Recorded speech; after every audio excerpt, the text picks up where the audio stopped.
नमस्कार। हिंदी साहित्य प्रेमियों का हम स्वागत करते हैं हमारे YouTube channel the infinite show में। आज सुनिए मुंशी प्रेमचंद जी के द्वारा लिखी हुई कहानी आखिरी मंजिल। आह, आज 3 साल गुजर गए। यही मकान है, यही बाग है, यही गंगा का किनारा, यही संगमरमर का हौज, यही मैं हूँ और यही दरो दीवार। मगर इन चीजों से दिल पर कोई असर नहीं होता। वह नशा जो गंगा जी की सुहानी और हवा के दिलकश झोंकों से दिल पर छा जाता था, उस नशे के लिए तरस जरस के रह जाता है। अब वह दिल नहीं रहा, वह युवती जो जिंदगी का सहारा थी, अब इस दुनिया में नहीं है। मोहिनी ने बड़ा आकर्षक रूप पाया था। उसके सौंदर्य में एक आश्चर्यजनक बात थी, उसे प्यार करना मुश्किल था। वह पूजने योग्य थी। उसके चेहरे पर हमेशा एक बड़ी लुभावनी आत्मिकता की दीप्ति रहती थी। उसकी आंखें, जिनमें लाज और गंभीरता और पवित्रता का नशा था, प्रेम का स्रोत थी। उसकी एक चितवन, एक एक क्रिया, एक एक बात उसके हृदय की पवित्रता और सच्चाई का असर दिल पर पैदा करती थी। जब वह अपनी शर्मीली आंखों से मेरी ओर ताकती तो उसका आकर्षण और उसकी गर्मी मेरे दिल में एक ज्वार भाटा सा पैदा कर देती थी। उसकी आंखों से आत्मिक भावों की किरणें निकलती थी, मगर उसके होंठ प्रेम की बानी से अपरिचित थे। उसने कभी इशारे से भी उस अथाह प्रेम को व्यक्त नहीं किया। उसकी लहरों में वह खुद तिनके की तरह बही जाती थी। उसके प्रेम की कोई सीमा न थी। वह प्रेम जिसका लक्ष्य मिलन है, प्रेम नहीं वासना है। मोहिनी का प्रेम वह प्रेम था जो मिलने में भी वियोग के मजे लेता था। मुझे खूब याद है, एक बार जब उसी हौज के किनारे चांदनी रात में मेरे प्रेम भरी बातों से विभोर होकर उसने कहा था, आह, वह आवाज अभी तक मेरे हृदय पर अंकित है। मिलन प्रेम का आदि है, अंत नहीं। प्रेम की समस्या पर इससे ज्यादा शानदार, इससे ज्यादा ऊंचा ख्याल कभी मेरी नजर में नहीं गुजरा। वह प्रेम जो चितावनों से पैदा होता है और वियोग में भी हरा भरा रहता है। वह वासना के एक झोंके को भी बर्दाश्त नहीं कर सकता। संभव है कि यह मेरी आत्मा स्तुति हो, मगर वह प्रेम जो मेरी कमजोरियों के बावजूद मोहिनी को मुझसे था, उसका एक कतरा भी मुझे बेसुध करने के लिए काफी था। मेरा हृदय इतना विशाल ही न था। मुझे आश्चर्य होता था कि मुझ में वह कौन सा गुण था जिसने मोहिनी को मेरे प्रति प्रेम से विहल कर दिया था। सौंदर्य, आचरण की पवित्रता, मर्दांगनी का जौहर, यही वह गुण है जिन पर मोहब्बत निछावर होती है।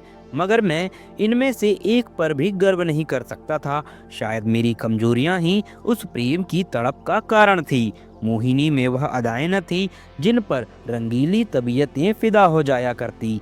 तिरछी चितवन, रूप गर्व की मस्ती भरी हुई आंखें, दिल को मोह लेने वाली मुस्कुराहट, चंचल वाणी, उनमें से कोई चीज यहाँ न थी। मगर जिस तरह चांद की मध्यम सुहानी रोशनी में कभी कभी फुहारे पड़ने लगती हैं, उसी तरह निश्चल प्रेम में उसके चेहरे पर एक मुस्कुराहट कौंध जाती और आंखें नम हो जाती। यह अदा न थी, सच्चे भावों की तस्वीर थी जो मेरे हृदय में पवित्र प्रेम की खलबली पैदा कर देती थी। शाम का वक्त था। दिन और रात गले मिल रहे थे। आसमान पर मतवाली घटाएं छाई हुई थी और मैं मोहिनी के साथ उसी हौज के किनारे बैठा हुआ था। ठंडी ठंडी बयार और मस्त हवाएं हृदय के किसी कोने में सोते हुए प्रेम के भावों को जगा दिया करती थी। वह मतवालापन जो उस वक्त हमारे दिलों पर छाया हुआ था, उस पर मैं हजारों होशमंदियों को कुर्बान कर सकता हूँ। ऐसा मालूम होता था कि उस मस्ती के आलम में हमारे दिल बेताब होकर आंखों से टपक पड़ेंगे। आज मोहिनी की जबान भी संयम की बेड़ियों से मुक्त हो गई थी और उसकी प्रेम में डूबी हुई बातों से मेरी आत्मा को जीवन मिल रहा था। एकाएक मोहिनी ने चौंक कर गंगा की तरफ देखा। हमारे दिलों की तरह उस वक्त गंगा भी उमड़ी हुई थी। पानी की उस उदगनी उठती गिरती सतह पर एक दिया बहता हुआ चला जाता था और उसका चमकता हुआ अक्स थिरकता और नाचता एक पुलकित सितारों की तरह पानी को आलोकित कर रहा था। आह, उस वक्त नन्ही सी जान की क्या बिसात थी। कागज के चंद पुर्जे, बांस की चंद तीलियां, मिट्टी का एक दिया, और जैसे किसी की अतृप्त लालसाओं की समाधि थी, जिस पर किसी दुख बांटने वाले ने तरस खाकर एक दिया जला दिया था। मगर वह नन्ही सी जान, जिसके अस्तित्व का कोई ठिकाना न था, वह अथाह सागर में उछलती हुई लहरों से टकराती, भंवरों के हलकोरों खाती, शोर करती हुई लहरों को रौंदती चली जाती थी। शायद जल देवियों ने उसकी निर्बलता पर तरस खाकर उसे अपने आंचलों में छुपा लिया था। जब तक वह दिया झिलमिलाता और टिमटिमाता हमदर्द लहरों से झकोरे लेता दिखाई दिया, मोहिनी टकटकी लगाए खोई सी उनकी तरफ ताकती रही। जब वह आंखों से ओझल हो गया तो वह बेचैन सी हो उठ खड़ी हुई और बोली, मैं किनारे पर जाकर उस दिए को देखूंगी। जिस तरह हलवाई की मनभावन पुकार सुनकर बच्चा घर से बाहर निकल पड़ता है और चाव भरी आंखों से देखता और अधीर आवाजों से पुकारता उस नेमत की थाल की तरफ दौड़ता है, उसी जोश और चाव के साथ मोहिनी नदी के किनारे चली। बाग से नदी तक सीढ़ियां बनी हुई थी। हम दोनों तेजी के साथ नीचे उतरे और किनारे पहुंचते ही मोहिनी ने खुशी के मारे उछलकर जोर से कहा, अभी है, अभी है, देखो वह निकल गया। वह बच्चों का सा उत्साह और उदग्नी अधीरता जो मोहिनी के चेहरे पर उस समय थी, मुझे कभी न भूलेगी। मेरे दिल में सवाल पैदा हुआ, उस दिए से ऐसा हार्दिक संबंध, ऐसी विलग्नता क्यों? मुझ जैसा कवित्व शून्य व्यक्ति उस पहेली को जरा भी बूझ न सका। मेरे हृदय में आशंकाएं पैदा हुई। अंधेरी रात है, घटाएं उमड़ी हुई, नदी बाढ़ पर, हवा तेज, यहाँ इस वक्त ठहरना ठीक नहीं। मगर मोहिनी, वह चाव भरे भोलेपन की तस्वीर, उसी दिए की तरफ आंख लगाए चुपचाप खड़ी थी और वह उदास दिया ज्यों ही हिलता मचलता चला जाता था, न जाने किस देश।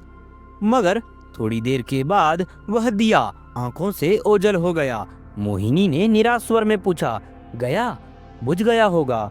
मैं इसके पहले कि जवाब दूं, वह उस डोंगी के पास चली गई जिस पर हम बैठकर कभी कभी नदी की सैर किया करते थे, और प्यार से मेरे गले लिपटकर बोली, मैं उस दिए को देखने जाऊंगी कि वह कहाँ जा रहा है, किस देश को। यह कहते कहते मोहिनी ने नाव की रस्सी खोल दी। जिस तरह पेड़ों की डालियां तूफान के झोंकों से झकोले खाती है, उसी तरह यह डोंगी डावाडोल हो रही थी। नदी का वह डरावना विस्तार, लहरों की वह भयानक छलांगे, पानी की वह गरजती हुई आवाज, इस खौफनाक अंधेरे में इस डोंगी का बेड़ा क्यों कर पार होगा? मेरा दिल बैठ गया। क्या उस अभागे की तलाश में यह कश्ती भी डूबेगी? मगर मोहिनी का दिल उस वक्त उसके बस में न था। उसी दिए की तरह उसका हृदय भी भावनाओं की विराट लहरों भरी गरजती हुई नदी में बहा जा रहा था। मतवाली घटाएं झुकती चली जाती थी कि जैसे नदी के गले मिलेंगी, और वह काली नदी यूं उठती थी कि जैसे बादलों को छू लेगी। मगर डर के मारे आंखें मुंदी जाती थी। हम तेजी के साथ उछलते, कगारों के गिरने की आवाज सुनते, काले काले पेड़ों का झूमना देखते चले जा रहे थे। आबादी पीछे छूट गई, देवताओं को बस्ती से भी आगे निकल गए। एकाएक मोहिनी चौंक कर खड़ी हुई और बोली, अभी है, अभी है, देखो वह जा रहा है। मैंने आंख उठाकर देखा, वह दिया ज्यों का त्यों हिलता मचलता चला जाता था। उस दिए को देखते हम बहुत दूर निकल गए। मोहिनी ने यह राग अलापना शुरू किया। मैं साजन से मिलन चली। कैसा तड़पा देने वाला गीत था, और कैसी दर्द भरी रसीली आवाज। प्रेम और आंसुओं में डूबी हुई मोहक गीत में कल्पनाओं को जगाने की बड़ी शक्ति होती है। वह मनुष्य को भौतिक संसार से उठाकर कल्पना लोक में पहुंचा देता है। मेरे मन की आंखों में उस वक्त नदी की पुरशोर लहरें, नदी किनारे की झूमती हुई डालियां, सनसनाती हुई हवा, सबने जैसे रूप धारण कर लिया था, और सब की सब तेजी से कदम उठाए चली जाती थी अपने साजन से मिलने के लिए। उत्कंठा और प्रेम में झूमती हुई ए युवती की धुंधली सपने जैसी तस्वीर हवा में लहरों में और पेड़ों की मुरमट में चली जाती दिखाई देती और कहती थी साजन से मिलने के लिए। इस गीत ने सारे दृश्य पर उत्कंठा का जादू फूंक दिया। मैं साजन से मिलन चली, साजन बसत कौन सी नगरी, मैं बोरी ना जानू, ना मोहे आस मिलन की, उससे ऐसी प्रीत भली, मैं साजन से मिलन चली। मोहिनी खामोश हुई तो चारों तरफ सन्नाटा छाया हुआ था और उस सन्नाटे में एक बहुत मध्यम रसीला स्वप्निल स्वर क्षितिज के उस पार से या नदी के नीचे से या हवा के झोंकों के साथ आता हुआ मन के कानों को सुनाई देता था। मैं साजन से मिलन चली। मैं इस गीत से इतना प्रभावित हुआ कि जरा देर के लिए मुझे ख्याल ना रहा कि कहाँ हूँ और कहाँ जा रहा हूँ। दिल और दिमाग में यही राग गूंज रहा था। अचानक मोहिनी ने कहा, उस दिए को देखो। मैंने दिए की तरफ देखा, उसकी रोशनी मंद हो गई थी और आयु की पूंजी खत्म हो चली थी। आखिर वह एक बार जरा भपका और बुझ गया। जिस तरह पानी की बूंद नदी में गिरकर गायब हो जाती है, उसी तरह अंधेरे के फैलाव में उस दिए की हस्ती गायब हो गई। मोहिनी ने धीमे से कहा, अब नहीं दिखाई देता, बुझ गया। यह कहकर उसने एक ठंडी सांस ली। दर्द उमड़ आया, आंसुओं से गला फंस गया। जबान से सिर्फ इतना निकला, क्या यही उसकी आखिरी मंजिल थी? और आंखों से आंसू गिरने लगे। मेरी आंखों के सामने से पर्दा सा हट गया। मोहिनी की बेचैनी और उत्कंठा, अधीरता और उदासी का रहस्य समझ में आ गया और मेरी बरबस आंखों से भी आंसू की बूंदें गिर पड़ी। क्या उस शोर भरे खतरनाक तूफानी सफर की यही आखिरी मंजिल थी? दूसरे दिन मोहिनी उठी तो उसका चेहरा पीला था। उसे रात भर नींद नहीं आई थी। वह कवि स्वभाव की स्त्री थी। रात की इस घटना ने उसके दर्द भरे भावुक हृदय पर बहुत असर पैदा किया था। हंसी उसके होठों पर यूं ही बहुत कम आती थी। हाँ, चेहरा खिला रहता था। आज से वह हंसमुख मन भी विदा हो गया। हरदम चेहरे पर एक उदासी सी छाई रहती और बातें ऐसी जिनसे हृदय छलनी होता था और आंखों में रोना आता था। मैं उसके दिल को इन ख्यालों से दूर करने के लिए कई बार हंसाने वाले किस्से लाया, मगर उसने उन्हें खोलकर भी न देखा। हाँ, जब मैं घर पर न होता तो वह कवि की रचनाएं देखा करती, मगर इसलिए नहीं कि उसे पढ़ने में कोई आनंद मिलता था, बल्कि इसलिए कि उसे रोने के लिए ख्याल मिल जाता था। और वह कविताएं जो उस जमाने में लिखी, दिल को पिघला देने वाले दर्द भरे गीत हैं। कौन ऐसा व्यक्ति है जो उन्हें पढ़कर अपने आंसू रोक लेगा? वह कभी कभी अपनी कविताएं मुझे सुनाती और जब मैं दर्द में डूबकर उनकी प्रशंसा करता तो मुझे अपनी आंखों में आत्मा के उल्लास का नशा दिखाई पड़ता। हंसी दिल लगी और रंगीनी मुमकिन है कुछ लोगों के दिलों पर असर पैदा कर सके, मगर वह कौन सा दिल है जो दर्द के भावों से पिघल ना जाएगा? एक रोज हम दोनों इसी बाग की सैर कर रहे थे। शाम का वक्त था और चैत का महीना। मोहिनी की तबीयत आज खुश थी। बहुत दिनों के बाद आज उसके होंठों पर मुस्कुराहट की झलक दिखाई दी थी। जब शाम हो गई और पूरनमासी का चांद गंगा की गोद से निकलकर ऊपर उठा तो हम इसी हौज के किनारे बैठ गए। यह मॉल सीढ़ियों की कतार और यह हौज मोहिनी की यादगार है। चांदनी में बिसात आई और चौपड़ होने लगी।